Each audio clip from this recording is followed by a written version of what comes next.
Hello good morning दोस्तों। आज हम पढ़ेंगे आषाढ़ का एक दिन, उसका भाग शायद 4 तक पढ़ लिया था। आगे पढ़ते हैं आज विलोम। विलोम इस तरह शुभ क्यों हो अंबिका, आज तो सास ग्राम तुम्हारे सौभाग्य पर तुमसे स्पर्धा कर रहा है। अर्थपूर्ण दृष्टि से मल्लिका की ओर देखता है। मल्लिका आंखें बचाकर दूसरी ओर हट जाती है। मल्लिका आंखें बचाकर दूसरी ओर हट जाती है। राजकीय पगडंडी घर में पड़ती है तो लोग गौरव का अनुभव करते हैं। ऐसा अवसर हर किसी के जीवन में कहाँ आता है अंबिका, यह अवसर देखने के लिए ही तो मैंने आज तक का जीवन जिया है। कितना बड़ा सौभाग्य हमारे क्षुद्र जीवन में कहाँ समा सकता है। उठ खड़ी होती है। चलो मैं स्वयं चलकर सारे ग्राम में इससे सौभाग्य की घोषणा करूंगी। हमारे वर्षों के अभाव और दुख का कितना बड़ा फल लाए हैं कि राज्य के स्थपति हमारे घर की भित्तियों का परिसंस्कार कर देंगे। विलोम, बैठ जाओ अंबिका, आज ग्राम के पास तुम्हारी बात सुनने का अवकाश नहीं है। टहलता हुआ झरोखे के पास चला जाता है। ग्राम के लोग आज व्यस्त हैं। उन्हें बाहर से आए अतिथियों के लिए कई तरह की सामग्री जुटानी है। अतिथि आज यहाँ के पत्थर तक बटोर कर ले जाना चाहते हैं। यहाँ के पत्थर आज बहुत मूल्यवान समझे जाने लगे हैं। मल्लिका, यहाँ के पत्थर पहले भी मूल्यवान थे आर्य।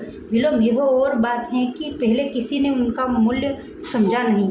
अंबिका आवेश में कई पग उसकी ओर बढ़ जाती है। अंबिका, तो जाकर तुम भी बटोर क्यों नहीं लेती? संभव है फिर लोग यहाँ कोई पत्थर शेष न रहने दे और तुम्हारी भावना के लिए कोई आधार ही न रह जाए। मल्लिका, बैठ जाओ, मैं तुम्हारी स्वास्थ्य ठीक नहीं है उसे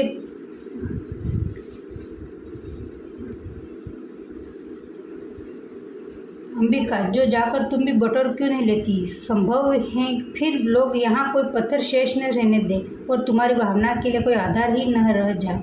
मल्लिका, बैठ जाओ माँ, तुम्हारा स्वास्थ्य ठीक नहीं है। उसे बाहों से पकड़कर आसन पर बिठा देती है। विलोम,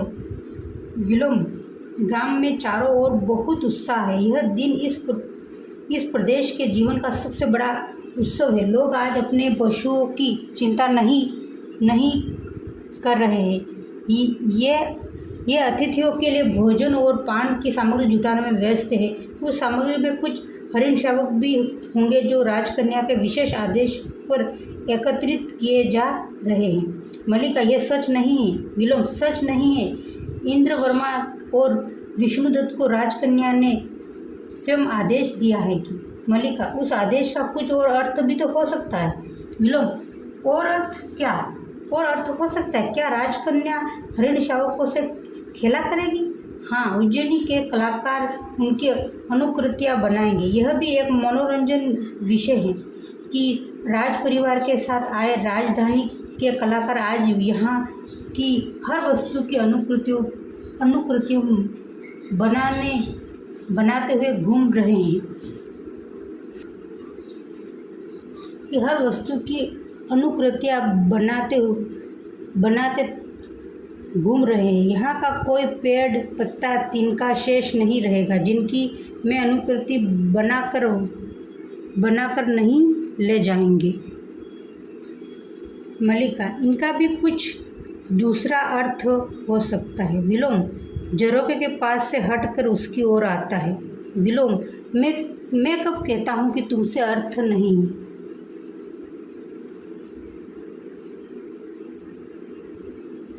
विलोम, मैं कब कहता हूँ कि दूसरा अर्थ नहीं है? विलोम कह रहा है कि मैं कब कहता हूँ दूसरा अर्थ नहीं है। अर्थ बहुत स्पष्ट है। मैं वहाँ की हर वस्तु को विचित्र के रूप में देखते हैं और उस वैचित्र्य को यहीं से जाकर दूसरों को दिखाना चाहते हैं। तुम में यह घर, ये पर्वत सब उनके लिए विचित्र के उदाहरण हैं। मैं तो उनकी सूक्ष्म और समर्थ दृष्टि की प्रशंसा करता हूँ जो यहाँ वैचित्र्य नहीं वहाँ भी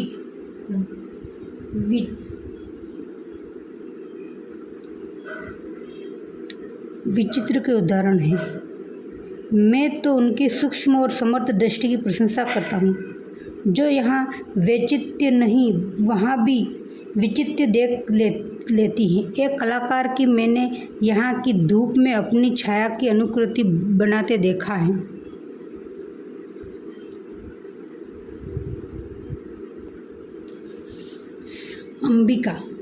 अंबिका यहाँ की धूप में उन्हें अपनी छाया अवश्य और सी लगती होगी। वह कौन राक्षसी थी जो जिस किसी जीव को उसकी छाया से पकड़ लेती थी, बोलते बोलते फिर हाँफने लगती है। मैं चाहती हूँ कि मैं ही वह राक्षसी होती जिसे आज मैं ये अंबिका बोल रही है। खांसी उठ जाने के बाद शब्द डूब जाते हैं। अंबिका के शब्द डूब जाते हैं। मल्लिका के पास जाकर उसके कंधों का सहारा देती है। मतलब अंबिका के पास मल्लिका जाती है और उसके कंधे का सहारा देती है। मल्लिका, तुमसे कहा है कि माँ तुम विश्राम करो, बात मत करो। आर्य विलोम, माँ का स्वास्थ्य ठीक नहीं है, इन्हें इस समय विश्राम करने दीजिए। विलोम, हाँ अंबिका, तुम अंदर ले जाओ। ग्राम का उत्सव कोलाहल अंबिका के मन को और अशांत करेगा। मैं तो केवल उत्सव की सूचना देने आया था। आचार्य हैं कि कालिदास ने यहाँ आना उचित नहीं समझा। कल तो सुनते हैं वे लोग चले भी जाएंगे। अंबिका, उसने आना उचित नहीं समझा क्योंकि वह जानता है अंबिका अभी जीवित है। विलोम, परंतु मैं समझता हूँ कि वह एक बार आएगा अवश्य, उसे आना चाहिए। व्यक्ति किसी संबंध को ऐसे नहीं तोड़ता। फिर टहलता हुआ झरोखे के पास चला जाता है, और विशेष रूप से वह जिसे एक कवि का कोमल हृदय प्राप्त हो। तुम क्या चाहती हो? तुम क्या सोचती हो मल्लिका? उसे एक बार आना नहीं चाहिए? मल्लिका, मैंने आपसे अनुरोध किया है आर्य विलोम कि इस समय माँ को विश्राम करने दीजिए। आपकी बातों से माँ का मन विक्षुब्ध होता है।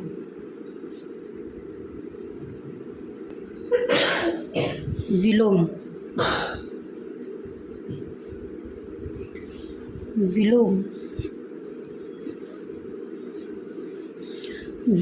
मेरी बातों में अंबिका का मन विक्षुब्ध होता है।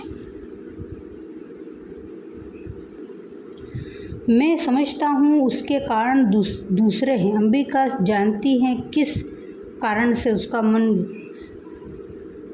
विक्षुब्ध होता है। झरोखे से बाहर देखने लगता है। मैं भी उन कारणों को समझता हूँ, इसलिए बहुत सी बातें जो अंबिका के मन में रहती है मैं मुंह से कह देता हूँ। मुड़कर मल्लिका की ओर देखता है। तुम्हें मेरा यहाँ होना अखर रहा है। मैं जानता हूँ वह कोई नई बात नहीं है, परंतु मैं कुछ देर और यही रहना चाहता हूँ। फिर बाहर देखने लगता है। पर्वत शिखर की ओर से एक अश्वरोही को आते देख रहा है। संभव है इस बार कुछ क्षणों के लिए वह यहाँ रुकना चाहे। उस स्थिति में मैं भी उससे कुशल क्षेम पूछ लूँगा। मेरी उससे पुरानी मित्रता है। मल्लिका जैसे आपे से बाहर होने लगती है। मल्लिका, आर्य विलोम, उस स्थिति में आपका यहाँ होना किसी भी दृष्टि से उचित नहीं है। आप उनसे मिलना चाहे तो उसके लिए यही एक स्थान नहीं है। विलोम उसी तरह बाहर देखता रहता है। विलोम, परंतु यही स्थान क्या बुरा है? उसके जाने के दिन भी हम यहीं पर मिले थे। वर्षों के बाद उसी स्थान पर मिलने से अंतराल का अनुभव नहीं होगा। मल्लिका विलोम के पास चली जाती है और उसे बाहर से पकड़कर झरोकों से हटा देना चाहती है। मल्लिका, मैं अनुरोध करती हूँ कि आप इस समय यहाँ ठहरने का हट न करें। विलोम अपने स्थान से नहीं हिलता है। दूर से घोड़े की टापों का शब्द सुनाई देने लगता है। मैं कह रही हूँ आप चले जाएं। यह मेरा घर है। मैं नहीं चाहती कि आप इस समय मेरे घर में हो। विलोम फिर भी इसी तरह खड़ा रहना कहाँ पढ़ रहे थे? हाँ, फिर भी उसी तरह खड़ा रहता है। टापों का शब्द पास आता है। मल्लिका उधर से हटकर अंबिका के पास आ जाती है। माँ, इनसे कहो यहाँ से चले जाए। मैं नहीं चाहती कि इस समय यहाँ कोई अयाचित स्थिति उत्पन्न हो। तुम स्वस्थ नहीं हो और मैं नहीं चाहती कि कोई भी ऐसी बात हो जिसका तुम्हारे स्वास्थ्य पर विपरीत प्रभाव पड़े। अंबिका उसके हिलाने से इस तरह हिलती है जैसे वह जड़ हो गई हो। उसके माथे पर त्योरियाँ पड़ी है और आंखें बिना पलक झपके सामने देख रही हैं। टापू का शब्द बहुत पास आ जाता है। मल्लिका फिर विलोम के पास चली जाती है। मल्लिका, आर्य विलोम, मैंने आपसे कहा है आप यहाँ से चले जाए। आप नहीं जानते हैं कि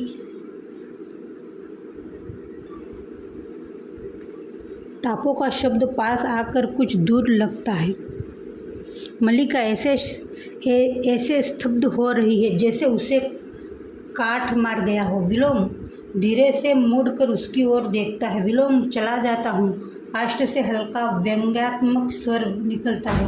मैं नहीं चाहता मेरे कारण यहाँ कोई अयाचित स्थिति उत्पन्न हो। परंतु क्या अयाचित स्थिति उत्पन्न हो सकती है? मैं जान सकता हूँ। झरोखे से हटकर प्रकोष्ठ के बीच में आ जाता है। क्यों अंबिका, मेरे यहाँ रहने से क्या अयाचित स्थिति उत्पन्न हो सकती है? अंबिका, मैं जानती थी, आज नहीं तब से ही जानती हूँ। वह आता तो मुझे आश्चर्य होता, अब मुझे आश्चर्य नहीं है। स्वर ऊंचा उठता जाता है। मल्लिका जैसे सारी शक्ति खोकर धीरे धीरे आसन पर बैठ जाती है। कोई आश्चर्य नहीं, प्रसन्नता है कि मैं उसके संबंध में ठीक सोचती थी। जीवन एक भावना है, कोमल भावना, बहुत कोमल भावना। विलोम, परंतु मुझे खेद है, वर्षों से इस दिन की प्रतीक्षा थी। अपनी मित्रता पर भरोसा भी था। अर्थपूर्ण दृष्टि से मल्लिका की ओर देखता है, परंतु अब भरोसा नहीं रहा। संभवतः यह मित्रता एक ओर से ही थी। उसने कभी हमें अपनी मित्रता के योग्य नहीं समझा। फिर समान की समान से मित्रता होती है। मल्लिका सहसा उठ खड़ी होती है। उसकी आंखों से हताश की कठोरता झलक रही है। मल्लिका, आदि विलोम ऐसी दृष्टि से उसे देखता है जैसे किसी बच्चे से खेल रहा हो। मैं फिर कह रही हूँ, आप चले जाए, अन्यथा वास्तव में ही यहाँ एक अयोचित स्थिति उत्पन्न हो जाएगी। विलोम ऐसा मुस्कुराकर अंबिका की ओर देखता है। तब तो मुझे अवश्य चले जाना चाहिए। अच्छा अंबिका, तुम्हारे स्वास्थ्य की मुझे बहुत चिंता रहती है। यहाँ जहाँ तक संभव हो घृत और मधु का सेवन करो। मैंने अभी भी नया मधु निकाला है। आवश्यकता हो तो मैं तुम्हारे लिए। मल्लिका, हमें मधु की आवश्यकता नहीं है, हमारे घर में मधु पर्याप्त मात्रा में है। विलोम ऐसा? अच्छा अंबिका क्षण भर दोनों की ओर देखता रहता है, फिर चल देता है। द्वार के पास पहुंचकर फिर रुक जाता है। पर कभी मधु की आवश्यकता पड़ ही जाए तो संकोच मत करना। फिर चला जाता है। मल्लिका क्षण भर सिर झुकाए दबी सी खड़ी रहती है, फिर अपने को संभाल पाने में असमर्थ अंदर चल देती है। अंबिका का भाव आवेश में हताश और हताश से करुणा में बदल जाता है। अंबिका, मल्लिका रुक जाती है, पर कुछ भी उत्तर न देकर मुंह हाथों में छिपा लेती है। अंबिका उठकर धीरे धीरे उसके पास आ जाती है और उसे बाहों में ले लेती है। मल्लिका अंबिका के वृक्ष में मुंह छिपा लेती है। सारा शरीर रुआई से कांपता रहता है, पर गले में स्वर नहीं निकलता। अंबिका की आंखें भर आती है। वह उसके कांपते शरीर को अपने से सटाए उसकी पीठ पर हाथ फेरती रहती है, फिर होठों और गालों से उसके सिर को दुलारने लगती है। अंबिका, जब भी रोती हो उसके लिए, उस व्यक्ति के लिए जिसने। मल्लिका, उसके संबंध में कुछ मत कहो माँ, कुछ मत कहो, सिसकने लगती है। अंबिका उसे सहारे से वहीं बिठा लेती है और उसकी सिसकियाँ पीठ पर झुक जाती है। अंग 3। कुछ और वर्षों के बाद वर्षा और मेघ गर्जन का शब्द, पर्दा उठने पर वही प्रकोष्ठ, एक दीपक जल रहा है। प्रकोष्ठ की स्थिति में पहले से बहुत अंतर दिखाई देता है। सब कुछ झंझर और अस्त व्यस्त है। कुंभ केवल एक ही है और उसका भी कोना टूटा हुआ है। आसन अपने स्थान से हटा हुआ है और उस पर अब बाग छाल नहीं है। दीवारों पर से स्वास्तिक आदि के चिन्ह लगभग बुझ चुके हैं। चूल्हे के पास केवल 2-1 बर्तन हैं और जिन पर शाही चढ़ी है। एक कोने में फटे मेले वस्त्र एकत्रित हैं। प्रकोष्ठ में कोई नहीं है। मातुल भीगे वस्त्रों में वैशाखी के सहारे चलता हुआ आता है, चारों ओर दृष्टि डालकर एक लंबी सांस लेता है और नकारात्मक ढंग से सिर हिलाता है और प्रकोष्ठ के बीचों बीच में आ जाता है। मातुल, मल्लिका। मातुल का स्वर अंदर ही सुनाई देता है। मल्लिका, कौन है? मातुल, मैं हूँ मातुल। देखो, वर्षा ने मातुल की क्या दुर्गति की है। सिर से और वस्त्रों से पानी निचोड़ने लगता है। सिर और वस्त्रों से पानी निचोड़ने लगता है। मल्लिका अंदर से आती है और उसके लिए वस्त्र फटे हैं, रंग पहले से काला पड़ गया है और आंखों का भाव भी विचित्र सा लगता है। उसके व्यक्तित्व में भी इस प्रकोष्ठ की सी ही जीर्णता है। किवाड़ खुलने पर अंदर का जो भाव दिखाई देता है वही अब तल्प के स्थान पर एक टूटा पालना रखा है। मल्लिका बाहर आकर किवाड़ बंद कर देती है। मल्लिका, अरे मातुल, आप इस वर्षा में? मातुल, वर्षा से बचने के लिए तुम्हारे घर के सिवा कोई शरण नहीं थी। सोचा जो हो मातुल के लिए, आज भी तुम वही मल्लिका हो। यह आषाढ़ की वर्षा तो मेरे लिए काल हो रही है। मेरे लिए काल हो रही है।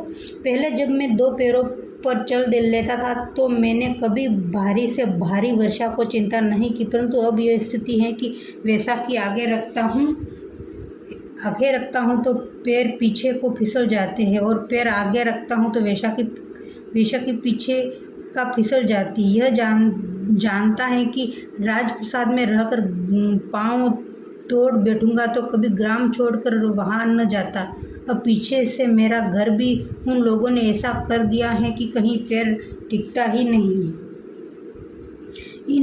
इन चिकने शिलाखंडों से तो वह मिट्टी ही अच्छी थी जो पैर को पकड़ती तो थी। मैं तो अब घर के रहने बेघर हो रहा हूँ, न बाहर रहने बनता है न अंदर। उस श्वेत शिलाखंडों के दर्शन से मुझे प्रसाद का स्मरण हो आता है जहाँ रहकर एक पाँव तोड़ आया हूँ। मल्लिका, खड़ा रहने में कष्ट होगा, आसन लीजिए। मातुल आसन के पास जाकर वैशाखी रख देता है और जकर बैठ जाता है। मातुल, मुझसे कोई पूछे तो कहूँगा कि राजप्रसाद में रहने से अधिक कष्टकर स्थिति संसार में हो ही नहीं सकती। आप आगे देखते हैं तो प्रतिहारी जा रहे हैं, पीछे देखते हैं तो प्रतिहारी आ रहे हैं। सच कहता हूँ, मुझे कभी पता ही नहीं चल पाया कि प्रतिहारी मेरे पीछे चल रहे हैं या मैं प्रतिहारियों के पीछे चल रहा हूँ। और इससे भी कष्टकर स्थिति यह थी कि जिन व्यक्तियों को देखकर मेरा आदर से सिर झुकाने को मन करता था वे मेरे सामने सिर झुका देते हैं। मेरे सामने हाथ से अपनी ओर संकेत करता है। बताओ मातुल, में ऐसा क्या है जिससे आगे कोई सिर झुकाएगा? मातुल, न देवी है, न देवता है, न पंडित है, न राजा है, तो फिर क्यों कोई सिर झुकाकर मातुल की वंदना करे? परंतु नहीं, लोग मातुल की तो क्या मातुल के शरीर से उतरे वस्त्रों तक की वंदना करने को प्रस्तुत थे और बार बार अपने को छूकर देखता था कि मेरा शरीर हार्ड मांस का ही है या चिकने पत्थर का है हो गया है, जैसे मंदिर में देवी देवता का होता है। यहाँ आकर सबसे बड़ा सुख यही है कि न कोई झुककर मेरी वंदना करता है और न ही मुझे भ्रम होता है कि मैं आगे चल रहा हूँ और प्रतिहारी आगे चल रहे हैं। केवल यह वर्षा मुझसे नहीं सही जाती।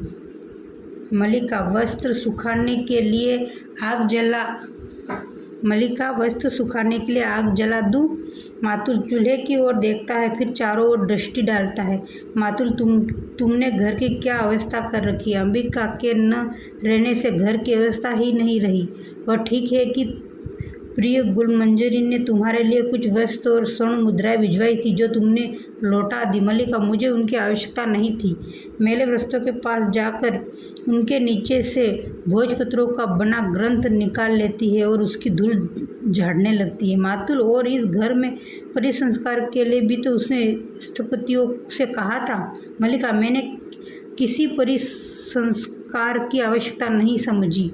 ग्रंथ रखने के लिए इधर उधर स्थान देखती है, फिर से उसे मातुल के पास आसन पर रख देती है। आग जला दूँ?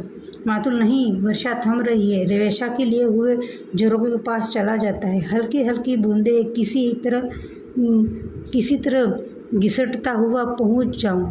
तो वही वस्त्र सुखाऊंगा। कहीं फिर धाराधार बरसने लगा तो बस झरोखे से हटकर मल्लिका के पास आ जाता है। तुमने कश्मीर का कुछ समाचार सुना है? मल्लिका गंभीर और स्थिति से उसकी ओर देखती है। मल्लिका, मैं हर समय घर में ही रहती हूँ, कहीं का भी समाचार कैसे सुन सकती हूँ? मातुल, मैंने सुना है, विश्वास नहीं होता परंतु होता भी है। राजनीति में कुछ भी असंभव नहीं है। जितना संभव है कि ऐसा न हो उतना ही संभव है कि ऐसा हो, और यह भी संभव है कि जो हो वह न हो। मल्लिका अप्रतित सी उसकी ओर देखती रहती। मल्लिका, परंतु समाचार क्या है? मातुल, समाचार यह है कि सम्राट का निधन हो गया है। कश्मीर में विद्रोही शक्तियों से सिर उठा रही है। वहाँ से एक आहत सैनिक का कहना है कि कालिदास ने कश्मीर छोड़ दिया। मल्लिका, उन्होंने कश्मीर छोड़ दिया है? वैसे ही अप्रतिम सी आसन पर बैठ जाती है। अप्रतिभ सी आसन पर बैठ जाती है। और तुम उज्जैनी में चले गए? मातुल, नहीं, उज्जैनी नहीं गया। वहाँ के लोग का कहना है कि उसने संन्यास ले लिया है और काशी चला गया है, परंतु मुझे विश्वास नहीं होता। उसका राजधानी में इतना मान है कि यदि कश्मीर में रहना संभव न हो तो उसे सीधे राजधानी चले जाना चाहिए था, परंतु असंभव भी नहीं। एक राजनीतिक जीवन, दूसरे कालिदास। मैं आज तक दोनों में किसी की भी दूरी नहीं पहचान गया हूँ। मैं समझता हूँ कि जो कुछ मैं समझ पाता सत्य सदा उसके विपरीत होता है, और मैं जब उस विपरीत तक पहुँचने लगता हूँ तो समय उस विपरीत से विपरीत हो जाता है। अतः मैं कुछ समझ पाता हूँ वह सदा झूठ होता है। इससे अब तुम निष्कर्ष निकाल लो कि सत्य क्या हो सकता है, कि उससे संन्यास ले लिया है या नहीं। मैं समझता हूँ कि उसने संन्यास नहीं लिया, इसलिए सत्य यही होना चाहिए कि उसने संन्यास ले लिया है और काशी चला गया है। मल्लिका आसन से ग्रंथ उठाकर वृक्ष से लगा लेती है। मल्लिका, नहीं, यह सत्य नहीं हो सकता। मेरा हृदय इसे स्वीकार नहीं करता। मातुल, मैंने तुमसे क्या कहा था कि मैं जो कुछ कहूँगा वह कभी सत्य नहीं हो सकता, इसलिए मैं कुछ नहीं कहता। वह काशी गया है तो भी झूठा है, नहीं गया है तो भी झूठा है। यह तो ठीक है। वैशा की पटकता हुआ चला जाता है। मल्लिका गुमसुम सी आसन पर बैठी रहती है। मल्लिका, नहीं, तुम काशी नहीं गए, तुमने संन्यास नहीं लिया। मैंने इसलिए तुमसे यहाँ से जाने के लिए नहीं कहा था। मैंने इसलिए भी नहीं कहा था कि तुम जाकर कहीं का शासन भार संभालो। फिर भी जब तुमने ऐसा किया तो मैंने तुम्हें शुभकामनाएं दी, यद्यपि प्रत्यक्ष तुमने शुभकामनाएं ग्रहण नहीं की।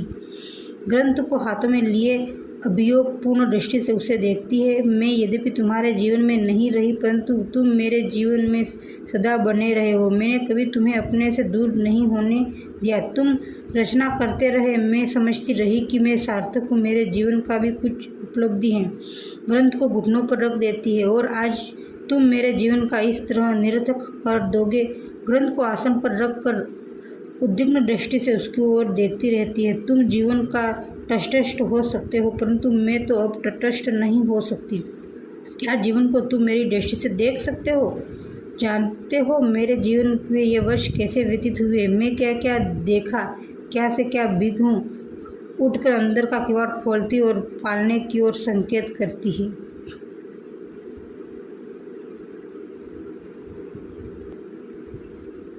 इस जीव को देखते हो, पहचान सकते हो? यह मल्लिका है जो धीरे धीरे बड़ी हो रही है। माँ के स्थान पर अब मैं उसकी देखभाल करती हूँ। यह मेरे अभाव की संतान है। जो भाव तुम थे वह दूसरा नहीं हो सका, परंतु अभाव के कोष्ठ में किसी दूसरे की जाने कितनी कितनी आकृतियाँ। जानते हो, मैंने अपना नाम खोकर एक विशेष उपार्जित किया है। अब मैं अपनी दृष्टि में नाम नहीं केवल विशेषण हूँ। किवाड़ बंद करके आसन की ओर लौट पड़ती है। व्यवसायी कहते हैं उज्जैनी में अपवाद है। तुम्हारे बहुत सा समय वारांगनाओं के सहवास में व्यतीत होता है।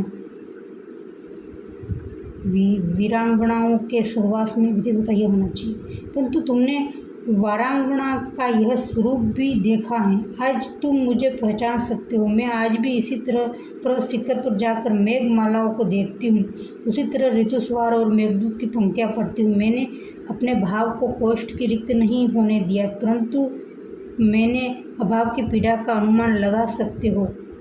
कुहनियों आसन पर रख कर बैठ जाती हैं और ग्रंथ हाथों में उठा लेती है। नहीं, तुम अनुमान नहीं लगा सकते। तुमने लिखा था कि एक दोष गुणों के समूह में उसी तरह छिप जाता है उसे चांद की किरणों में कलंक, परंतु दारिद्र्य नहीं छिपता। 100 गुणों में भी नहीं छिपता ही नहीं, 100 गुणों को छा लेता है, एक एक करके नष्ट कर देता है, बोलती बोलती है अंतर्मुख हो जाता है। परंतु मैंने यह सब सह लिया है, इसलिए मैं अब टूट कर भी अनुभव करती रही कि तुम बने रहो, क्योंकि मैं अपने को अपनों में न देखकर तुमसे देखती हूँ। और आज यह सुन रही हूँ कि तुम सब छोड़कर संन्यास ले रहे हो, तटस्थ हो रहे हो, उदासीन मुझे मेरी सत्ता के बोझ से इस तरह वंचित कर दोगे। बिजली क्रौंती है और मेघ गर्जन सुनाई देता है। वह आषाढ़ का एक दिन उसी तरह मेघ गरज रहे हैं और वैसे ही वर्षा हो रही है। यही वही मैं हूँ, उसी घर में हूँ। किंतु पुनः बिजली क्रौंती, मेघ गर्जन सुनाई देता है और ड्योढ़ी का द्वार धीरे धीरे खुलता है। कालिदास विक्षिप्त सा द्वार खोलकर ड्योढ़ी से ही खड़ा रहता है। मल्लिका किवाड़ खुलने के शब्द से उधर देखती है तो सहसा उठ खड़ी होती है। कालिदास अंदर आता है। मल्लिका जड़ सी उसे देखती रहती है। कालिदास संभवतः पहचानती नहीं हो। मल्लिका उसी तरह देखती रहती। कालिदास प्रकोष्ठ है, इधर उधर देखता है, फिर मल्लिका पर सिर से पैर तक एक डसी डालकर आसन की ओर चला जाता है। और न पहचानता ही स्वाभाविक है, क्योंकि वह व्यक्ति नहीं हूँ जिसे तुम पहले पहचानती रही हो, दूसरा व्यक्ति हूँ। बाहें पीछे टिकाकर आसन पर बैठ जाता है। और सच कहूँ तो वह व्यक्ति हूँ जिसे मैं स्वयं नहीं पहचानता। तुम इस तरह जड़ से क्यों खड़ी हो? मुझे देखकर बहुत आश्चर्य हुआ। मल्लिका किवाड़ बंद कर लेती है, फिर खोई सी उसकी ओर बढ़ जाती है। मल्लिका, आश्चर्य, मुझे विश्वास ही नहीं हो रहा है कि तुम हो और मैं तुम्हें देख रही हूँ। वास्तव में मैं ही हूँ। कालिदास, देख रहा हूँ कि तुम भी वह नहीं हो। सब कुछ बदल गया है। हाँ, संभव है कि परिवर्तन केवल मेरी दृष्टि में हुआ है। मल्लिका, मुझे विश्वास नहीं होता कि वह स्वप्न नहीं है। कालिदास, नहीं, स्वप्न नहीं है।